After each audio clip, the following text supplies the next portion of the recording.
Assalamualaikum warahmatullahi wabarakatuh. Alhamdulillah. Alhamdulillahi rabbil alamin wa bihi nasta'in ala umurid dunya waddin. Wailu yawma idzil lil mukadzibin alladzina yukadzibuna biyaumiddin wa ma yukadzibu bihi illa kullu mu'tadin asim. Allahumma salli ala Muhammadin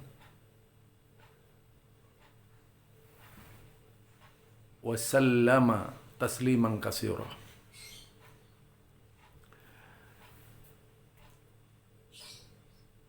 Ikhwan fillah,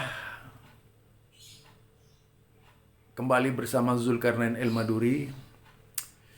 Seperti biasa, ya, menanggapi terkait dengan fitnah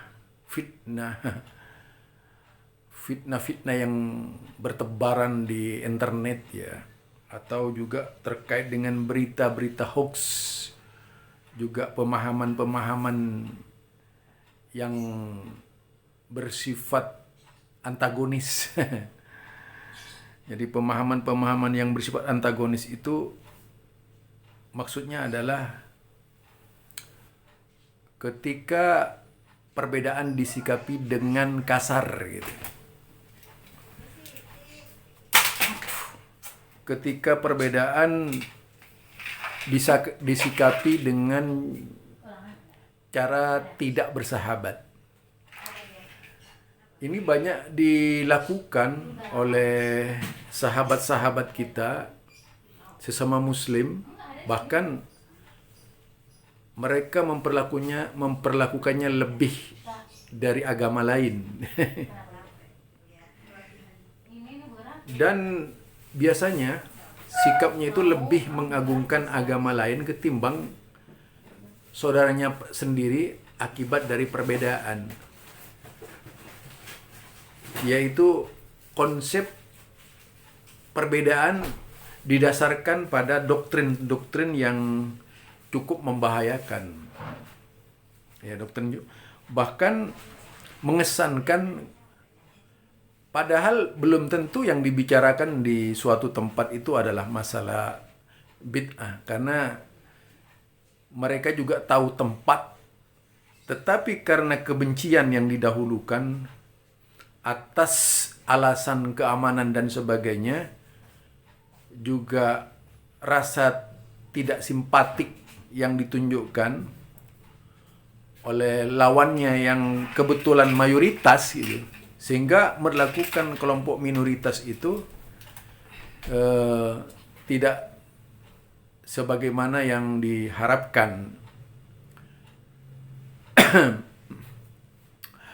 Dalam hal ini saya itu ingin menyajikan satu persoalan yang muncul, yaitu dari sebuah tema yang dilontarkan, mengapa banyak dakwah salaf itu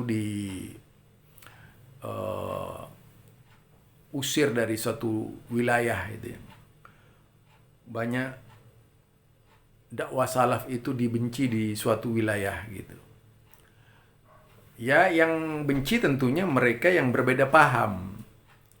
Apalagi karena merasa dominatif di wilayah tersebut, sehingga merasa umat yang mayoritas khawatir ada umatnya yang terpengaruh. Artinya karena beranggapan bahwa paham yang berbeda itu adalah paham yang tidak sejalan dengan cara beragama yang dianut mereka gitu. Kadang-kadang seperti itu yang muncul, ya. Karena jika melihat perseteruan yang dikembangkan oleh kelompok anti pengajian tadi, yaitu adalah suatu pola pikir yang isinya propaganda dan terlalu politis gitu, sangat politis sekali sebenarnya. Karena kita tahu kalau sudah pemahaman agama itu dipolitisir sedemikian rupa, apalagi menyangkut kekuatan global itu ya. Ya tentu saja akhirnya agama itu menjadi bagian dari eh, bekal politik. Jadi agamanya menjadi bekal politik gitu. Bekal politik. Pokoknya jangan sampai ada paham masuk wilayah tersebut. Nah, kalau tidak akan melakukan berbagai macam aksi yang bersifat anti gitu.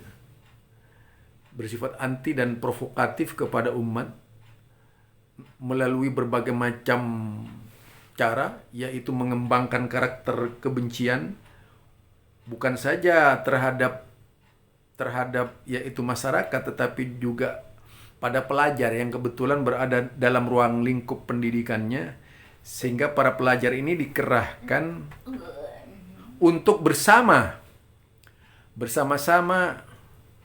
tidak menyetujui yaitu paham yang berbeda masuk daerahnya tersebut gitu. Nah, ini yang sering dilakukan. Padahal kalau kita lihat mereka ini juga tahu kondisi di mana bicara. Mau bicara lain saja nggak bisa gitu. Jadi seolah-olah dipukul rata gitu. Semua pengajian yang dari Wahabi itu misalnya tidak boleh masuk daerah kita. Yang lucu dulu itu di Jakarta sampai ada poster. Ini politik banget sudah gitu. Ada poster. Oh, wilayah bebas Wahabi gitu. Lucu ya, dulu ada itu. Jadi wilayah bebas Wahabi ini, poster-poster itu atau spanduk itu diikat di tengah-tengah gang, di atas tuh di tiang listrik. Ini dilakukan sedemikian rupa. Nah, namun kalau ini dianggap sebuah yaitu sikap dari teman-teman Aswaja sebagai suatu bentuk pelanggaran, itu kan persepsinya. Persepsinya mereka yang mengklaim Aswaja itu gitu. Artinya di sini kalau kita lihat dari Warkop Institute ya, saya ini mau ngutip dari perkataannya Aswaja ya. Wahabi itu diusir. Sebut saja Ustadz Al-Mukarram wal Mukhtaram, Dr. Firanda, diusir. Lagi ceramah, diusir ya. Ada juga Ustadz Khalid Basalamah, diusir. Ceramahnya di stop. Ada juga Ustadz Farhan juga, yang orang Aceh itu sering juga ceramahnya di bredel atau dihentikan. Kenapa terjadi seperti itu? Apakah sikap kita keliru? Saya tidak sedang berbicara itu salah atau benar. Tetapi kalau mereka tidak terima dengan hal itu, kalau mereka tidak terima dengan sesuatu yang dalam tanda kutip mereka anggap dakwah, kalau mereka berpikiran bahwa yang menentang mereka itu adalah orang-orang yang menentang dakwah, maka seharusnya mereka itu membaca satu kitab, yaitu Mafhumul Bid'ati karya Dr. Abdul Ilah Hussein ya. Perlu diketahui sebelumnya bahwa kitab ini adalah kitab yang di dunia maya penampilan Itu ya. Memang ini sensitif, saya pegang ini sarana saya yang paling sensitif ya. Memahamkan lewat video, siaran langsung tuh. Yang tentunya ini dengan teknisinya juga hanya saya pribadi gitu ya, nggak pakai teknisi. Sehingga tidak asik ya kalau kita pahamkan. Ini ada iklan masuk, jadi tentu berakibat fatal kalau misalnya dihidupkan gitu. Jadi intinya begini. Jadi tadi Mafhumul Bid'ah itu kitabnya. Yang sudah saya tahu isinya yaitu bagaimana mengatasi apa yang baru, sebagaimana dikatakan itu. Jadi di sini adalah menanggapi para penceramah yang istilahnya keras menyampaikan anti TBC, istilahnya seperti itulah. Jadi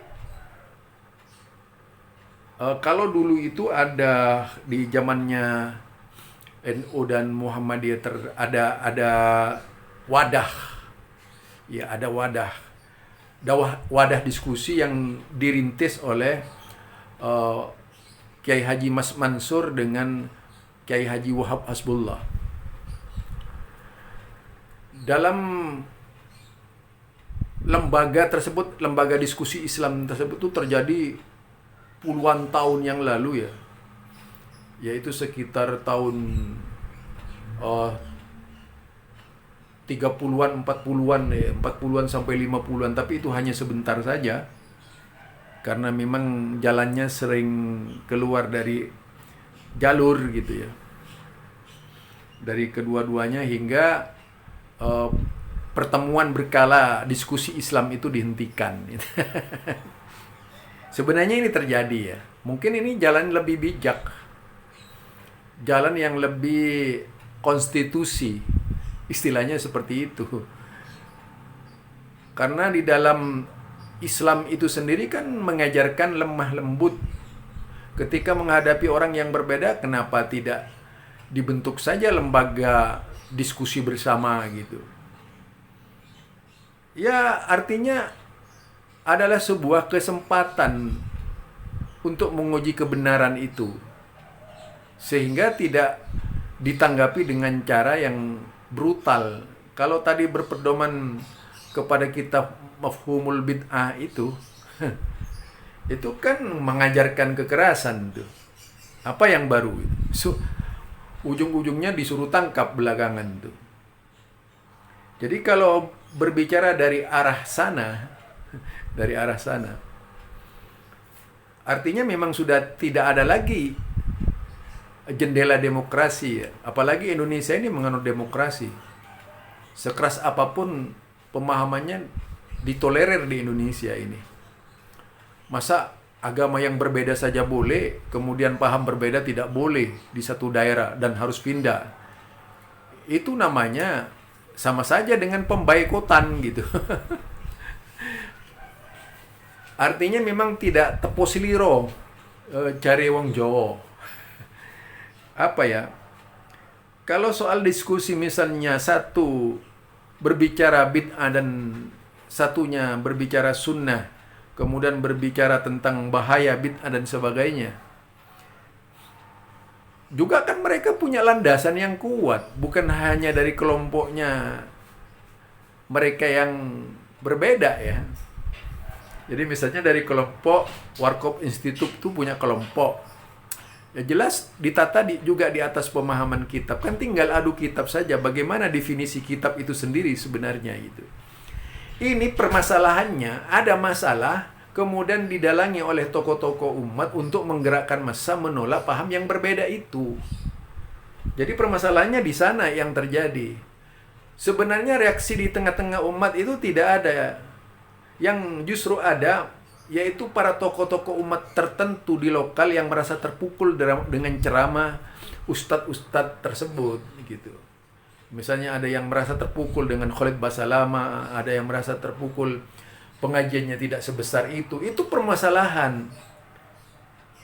Tetapi di satu sisi justru mengorganisir kekuatan yang salah di dalam rangka membendung arus. Ini permasalahannya, kita hidup di bingkai negara yang berbeda. Mungkin kalau di lain tempat itu lain juga kebijakannya gitu. Ini adalah suatu negara. Negara yang menganut yaitu demokrasi. Ya. NKRI, sama-sama hidup di NKRI gitu. Di situ kemudian di alinea keempat Pancasila ada permusyawaratan. Itu bisa dijadikan sebagai titik tolak atau parameter untuk menyatukan yang berbeda itu gitu.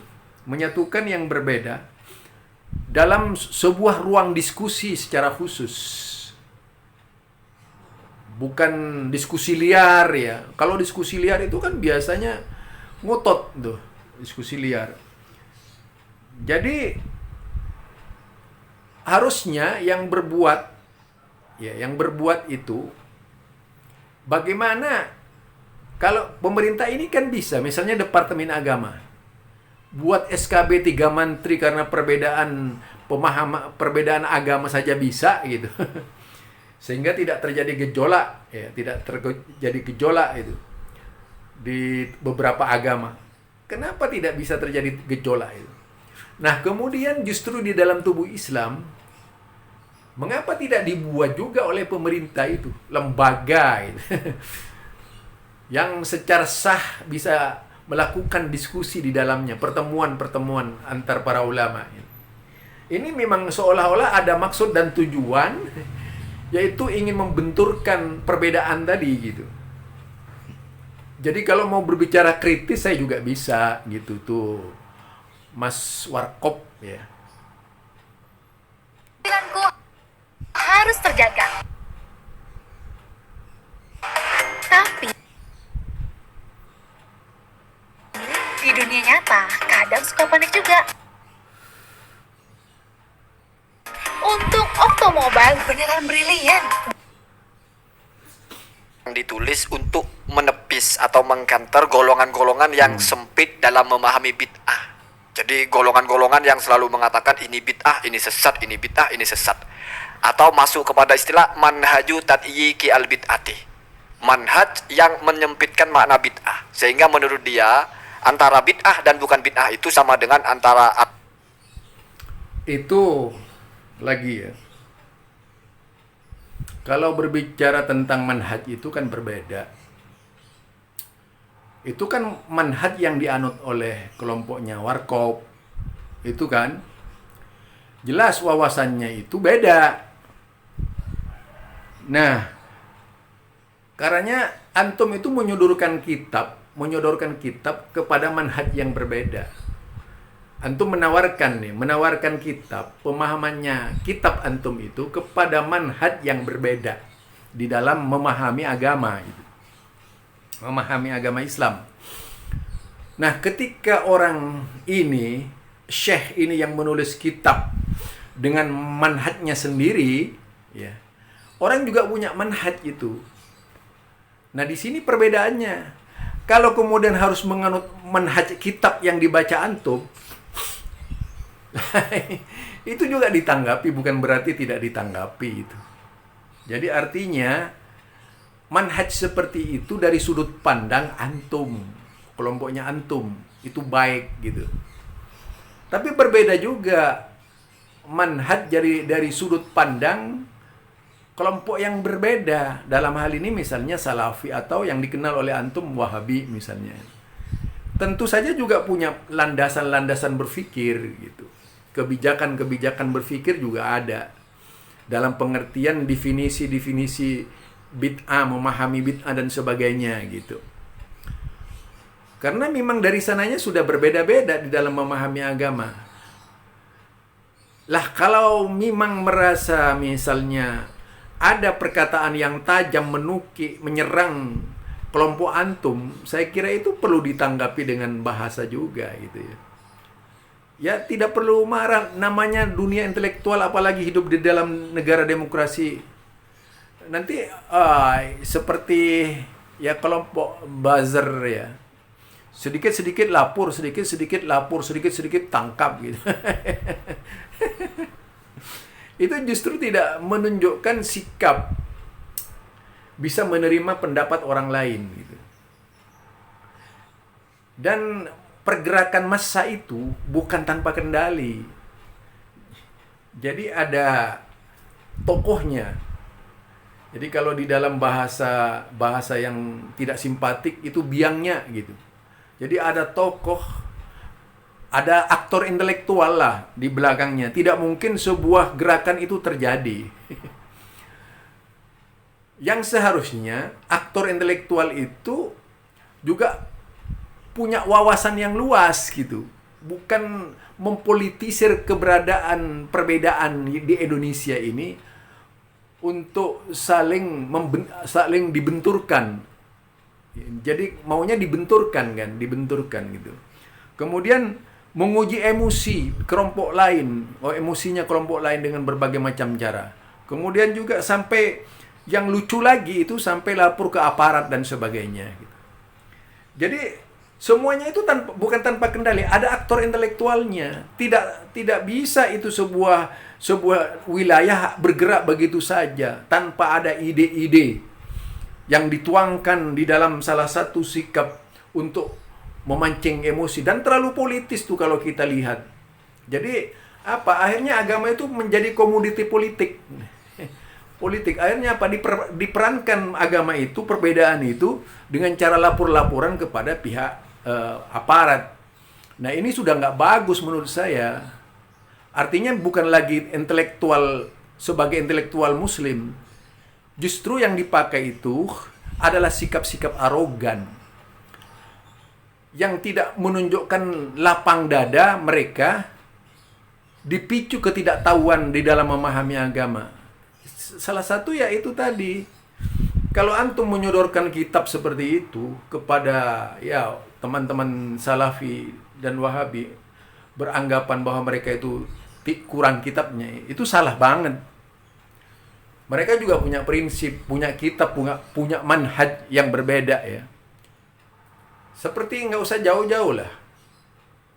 Pola pengembangan pemikiran di Nahdlatul Ulama dan di Muhammadiyah itu berbeda. Kalau di Muhammadiyah itu menempuh manhaj tarjih Muhammadiyah. Kalau kita lihat di Basul Masail NU itu kan cukup dari Madahibul Arba' itu. Dan kemudian pengikut-pengikutnya yaitu Hanafiyah, Malikiyah, Syafi'iyah. Itu kan Madahibul Arba'. Kemudian Hambaliyah. Itu yang dijadikan patokan. Nah, begini, dari sisi ini saja bisa berbeda gitu.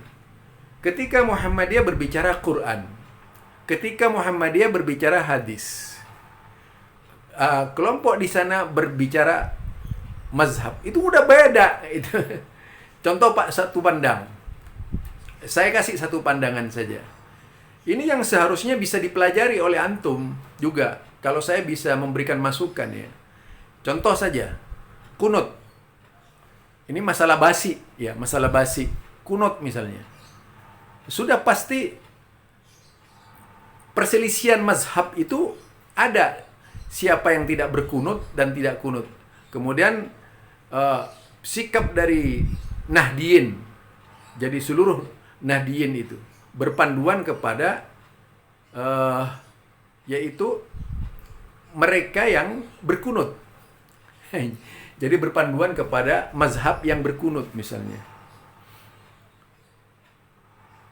Artinya lebih melegalkan yang berkunut dibandingkan mazhab yang tidak berkunut, seolah-olah seperti itu ya.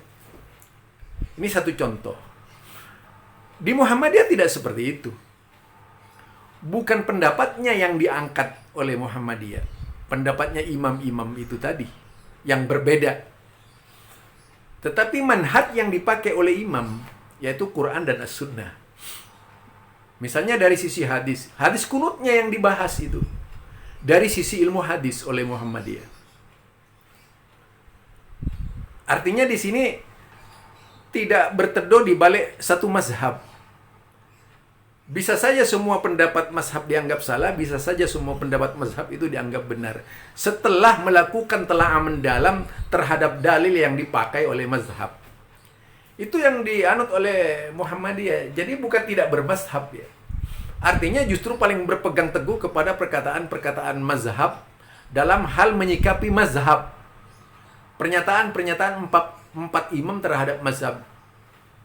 Itu ya. Jadi di sini maksud saya. Itu kalau dibahas lebih lanjut. Artinya di sini kalau pakai menggunakan gebukan ya. Jadi gebukan ini ya dibubarkan pengajian dan sebagainya, justru menunjukkan sikap arogan itu yang pertama. Apa? Menunjukkan sikap rasa takut, kalah saing gitu. Kemudian menunjukkan apa? Sikap kerdil. Dan tidak bisa berpikir melainkan hanya dengan cara yaitu menyatakan perang terhadap mereka yang anti itu. Lah, coba lihat cara berpikir di internet itu dari kalangan ustadz-ustadz yang anti Wahabi. Kasar-kasar itu bahasanya gitu. Jadi hampir saja sampai organisasi lain saja itu dikritisi dengan tidak ilmiah gitu. Itu yang saya ketahui ya. Artinya memang di sini penjajakan juga pola pemikiran yang dikembangkan oleh kebanyakan kita ini tidaklah didasarkan kepada yaitu masa lalu. Contohlah, kita pendapatnya Imam Abu Hanifah, pendapatnya Imam Syafi'i itu perbedaan ya. Karena kalau kita lihat Nu'man itu atau Abu Hanifah yang kita kenal itu kan lebih banyak ilmu logika itu. Karena memang dari jumlah hadis yang dikumpul meskipun gurunya banyak, bahkan pernah bertemu sahabat Sogir ya. Itu, tetapi ternyata beliau dari sisi landasan-landasan keagamaannya lebih kaya Imam Malik. Dan ada yang lebih kaya dari Imam Malik yaitu Imam Syafi'i. Lebih kaya, dan ada yang lebih kaya dari Imam Syafi'i yaitu Imam Ahmad bin Hambal. Itu dalam bidang hadis. Jadi saya tidak melihat dari fikihnya gitu ya. Dan dari sini kalau kita pahami pemahaman dari tokoh-tokoh yang ada di dalam mazhab itu, perbedaan justru mestinya dihargai gitu. Jadi perbedaan artinya itu harus dihargai. Misalnya kelompoknya Imam Malik itu cukup keras terhadap ahlul bid'ah itu. Berbeda dengan kelompoknya Imam Syafi'i. Nah, ternyata kalau kita lihat itu terjadi paduan suara dari keempat mazhab itu. Paduan suara ya. Yang indah, berbeda dengan istimbat dan cara menarik kesimpulan dari pengikut-pengikutnya tadi itu. Itu kalau kita mau berbicara perdamaian dalam Islam. Ya tidak perlu usir-mengusir. Nih kan saya lihat sendiri, saya tahu sendiri kok. Jadi ada tokoh-tokoh tertentu yang memang itu keterlaluan. Nggak usah jauh-jauh lah. Saya mengenal seorang tokoh pada waktu di Majelis Ulama Indonesia. Dengan jelas mengatakan Muhammadiyah itu beda dengan kita itu. Akidahnya. Emangnya ini orang terkenal juga, tokoh papan atas gitu. Jadi betapa kerdilnya mereka memahami perbedaan gitu. Ada lagi yang ingin memaksa Muhammadiyah misalnya, ingin memaksa Muhammadiyah menjadi seperti mereka. Ada yang seperti itu dengan dasar-dasar, dulu Kiai Haji Ahmad Dahlan itu kan sama dengan kita itu. Padahal setelah dilacak sampai ke akar-akarnya bohong semua beritanya itu. Jadi ini ya, artinya ada apa sih? Ada apa sebenarnya gitu. Jadi kalau agama itu harus sama mengikuti saya dan sebagainya, ada yang kemudian memfatwakannya. Berani banget dia memfatwakan yang di luar, artinya yang di luar pemahaman kami gitu ya. Jadi di sini artinya memang ada sikap yang tidak terbentuk di tengah-tengah bangsa itu, maunya itu bisa nggak menerima perbedaan dengan orang lain. Kalaupun orang lain itu keras dan sebagainya, jika di Muhammadiyah lah buktinya. Muhammadiyah buktinya. Tidak pernah kasar tuh menghadapi orang-orang Nahdiyin, ya. walaupun seringkali dikasarin gitu ya. Diam-diam saja gitu. Itu padahal Muhammadiyah itu lahirnya 1912 ya.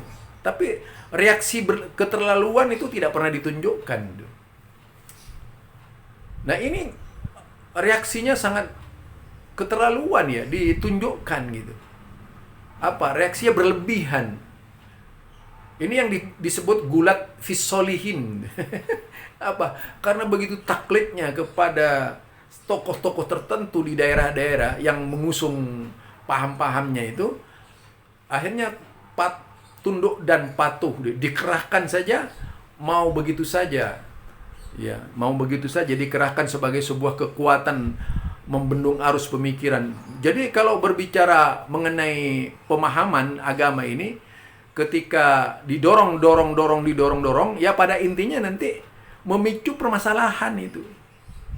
Karena memang bukan lagi sikap jantan sebagai seorang tokoh umat menerima perbedaan. Ya mendingan kalau memang ada perbedaan, masalah misalnya siapa Yazid, siapa itu Ustadz Yazid, siapa itu Ustadz Onur Rafiq, Ustadz Abu Nida, Ustadz Yusuf Baisa, Ustadz dulu ada Ustadz Ja'far Umar Talib itu ya, ada Syafiq Basalama, ada Ustadz Khalid Basalama, banyaklah Ustadz dan sebagainya itu. Yang kalau kita lihat, nah itu jika ditanggapi dengan, artinya ditanggapi dengan cara lapang dada, kalau memang berasa sebagai, apalagi kan bisa kaya dengan kitab, antum itu kan kaya dengan kitab, ya sudah tanggapi saja dengan kitab gitu. Kan reaksi itu muncul di tengah-tengah umat ketika tokoh-tokoh setempat terlibat. Nah itu. Tapi kalau tokoh-tokoh setempat itu mendiamkan, diamlah, tidak ada gejala-gejala seperti itu. Kadang-kadang kan tokoh-tokoh setempat itu berlagak sebagai tuan tanah gitu ya. Bahkan pejabat-pejabat pun diperintah untuk mengikuti langkah-langkah mereka. Kan seperti itu kadang-kadang itu yang terjadi. Jadi ini yang seharusnya tidak dilakukan gitu. Apa? Itu justru artinya menutup akses pemikiran agar tidak berkembang. Dan harus satu haluan dengan cara berpikir mereka yang seperti itu. Artinya sudah tidak sehat lagi. Ini dulu di negeri komunis, saya lagi yang dikenal siapa namanya itu, Mao Zedong ya, Mao Zedong. Pernah punya ide. Jadi idenya seluruh masyarakatnya itu, seluruh rakyatnya, otaknya harus sama, tidak boleh berbeda gitu. Bukan saja digunting, tapi dipaksa seperti menyeragamkan pakaian sekolah itu. Maunya seperti itu. Tapi kemudian programnya Mao Zedong ini gagal gitu ya. Jadi pemahaman agama itu kalau kita lihat bukan seperti yaitu tadi keseragaman baju sekolah gitu. Jadi kemudian tidak boleh kemudian agama itu dipahami harus sama. Tidak boleh seperti itu. Kalaupun mau ya harus dilakukan dengan diskusi. 4 imam saja berbeda.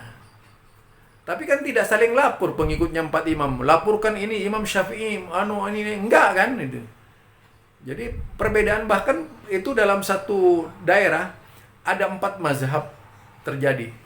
Ya itu kalau terjadi seperti itu, kenapa dengan agama lain kita bisa menerima padahal mereka kasar-kasar kepada kita? Apa ada dari pihak di sana itu kemudian memperhatikan pernyataan kasar dari kelompok-kelompok non-muslim itu yang menyerang Islam gitu, sampai ingin menghabisi Al-Quran? Kenapa sikapnya diam-diam saja gitu? Begitu masalah bid'ah, marah luar biasa. Ada apa sebenarnya gitu?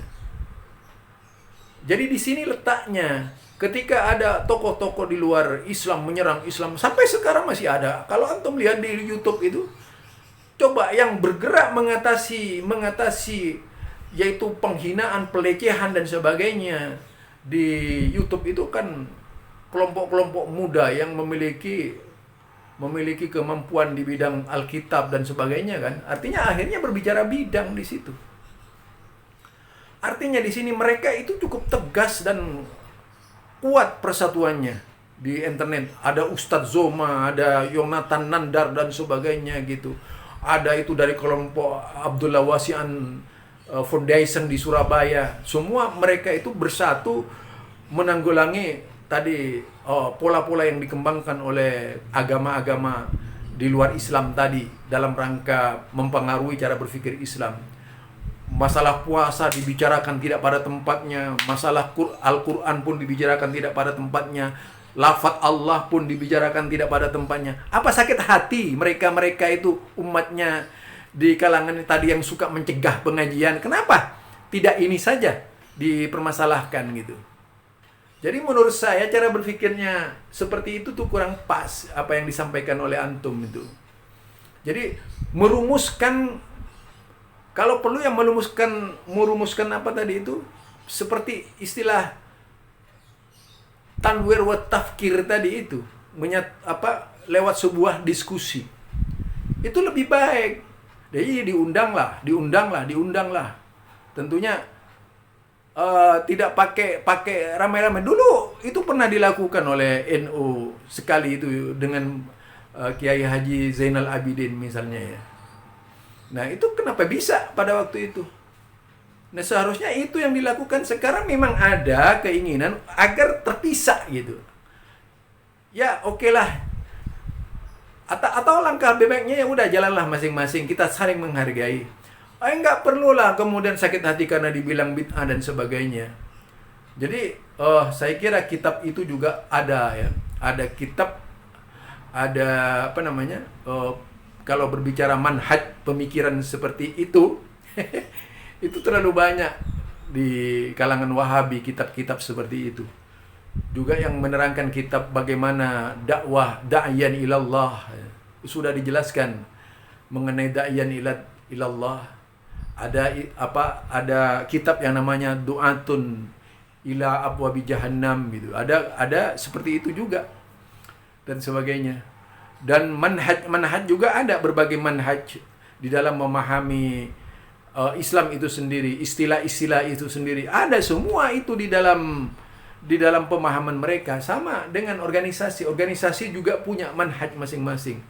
Jadi organisasi di sana tidak dipaksakan untuk diikuti oleh orang lain. Organisasi yang di sini tidak memaksakan juga kepada organisasi yang berbeda. Kalau toh mereka itu mau balik setir dan sebagainya, itu tergantung mereka gitu. Masalah pemahaman. Saya kira untuk mempertahankan umat itu tidak akan terpengaruh kalau memang umat itu orang-orang yang memiliki keyakinan dan keteguhan bahwa dari dua kelompok ini memang misalnya diyakini sebagai kebenarannya, ya tidak akan terjadi yang seperti itu. Hijrah dari paham ini ke paham ini nggak akan terjadi, kecuali kalau mereka merasakan gitu. Itu kan persoalan individu sebenarnya, masalah privat gitu ya. Mungkin itu pemikiran saya ya dalam memahamkan kepada kelompok-kelompok di luar sana itu, dari luar pemahaman kami ya. Jadi bukan karena bukunya, justru itu tindakan liar menurut saya. Lebih kasar lagi. Akhirnya nanti suatu saat melahirkan berbagai macam sikap dendam ya.